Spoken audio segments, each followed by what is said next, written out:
Саламатсыздарбы, урматтуу футболчулар, урматтуу футбол ардагерлери, урматтуу залда отурган катышуучулар. Бүгүн мына кыргыз футболунун 100 жылдыгы болуп олтурат. Мындан 100 жыл мурун кыргыз футбол ойнолуп башталган экен ушу Бишкек шаарында. Ошондуктан бүгүн биздин администрациянын жетекчилиги, президенттин ушул демилгени көтөрүп, бир эки максат менен бүгүнкү иш-чараны уюштуруп отурушат. Биринчи максат ушу футболдун, биздин кыргыз футболунун 100 жылдыгын белгилөө.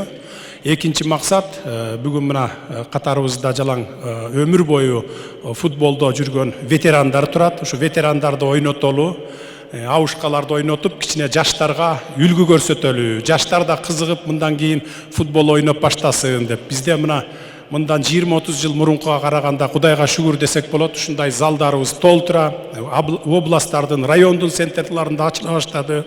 Ошондуктан мына ушундай максат менен, ушундай демилге менен бүгүнкү футбол уюштурулуп атат. Футболдо мелдеште негизи өзү кыргыз бир эле сөз менен маанисин өтө терең, философиялык маанидеги түшүндүрмө менен айтып коет да. Бир эле сөз. Күч атасын тааныбайт дейт.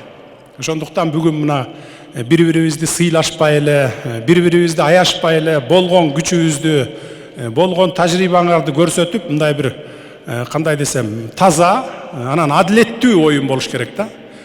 Мындай көрүүчүлөр дагы мындай мыкты футболду көрүп, ушундай канааттанып кеткендей болуш керек.